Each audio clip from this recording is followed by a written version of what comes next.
ഇത്രയേറെ ശരീരത്തെ സ്നേഹിക്കുന്ന മമ്മൂട്ടിയെ പോലെ ഒരാൾക്ക് എങ്ങനെയാണ് ക്യാൻസർ ബാധിച്ചതെന്ന് ആലോചിക്കുമ്പോൾ അത്ഭുതം തോന്നുന്നു. മമ്മൂട്ടിയും വി.കെ. ശ്രീരാമനും ഉറ്റ ചങ്ങാതിമാരാണ്. മിക്കപ്പോഴും രണ്ടുപേരും ഫോൺ വിളിക്കാറുമുണ്ട്. ശ്രീരാമൻ നല്ലൊരു എഴുത്തുകാരൻ കൂടിയാണ്.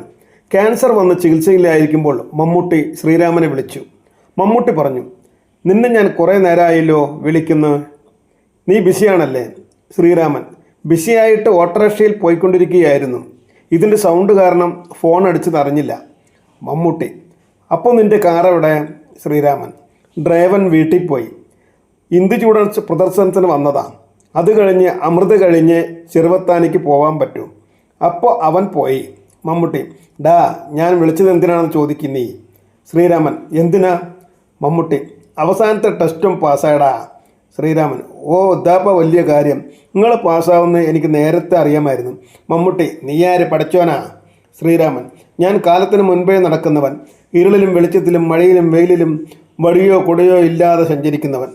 ശ്രീരാമൻ, എന്താ മിണ്ടാത്തെ? മമ്മൂട്ടി, ഏത് നേരത്താണ് നിന്നെ വിളിക്കാൻ തോന്നിയത് എന്ന് ചിന്തിക്കുകയായിരുന്നു ഞാൻ. യാ ഫത്താഹ്, സർവശക്തനായ തമ്പുരാനെ കാത്തുകൊള്ളണേ. അല്ല, ഈ അവസാനത്തെ ടെസ്റ്റ് പാസ്സാകാതെ എവിടെ പോകാനാ? അത്രമേലുണ്ട് പ്രാർത്ഥനകൾ. GPS മീഡിയക്ക് അറിയാം. സിനിമ വിട്ട് താങ്കൾ എവിടെ പോകാനാ? അത്രമേൽ താങ്കൾ സിനിമയെ സ്നേഹിക്കുന്നുണ്ടല്ലോ. അപ്പോൾ ഇനി അടുത്ത പടം ഏതാ മാഷേ? We are waiting for Mammootty sir. ഇനിയും ഇനിയും ഇനിയും ഒരുപാട് കാലം മമ്മൂക്ക ദീർഘായുസ്സോടെ ഇരിക്കട്ടെ എന്ന് GPS മീഡിയ ആത്മാർത്ഥമായും പ്രാർത്ഥിച്ചുകൊള്ളുന്നു.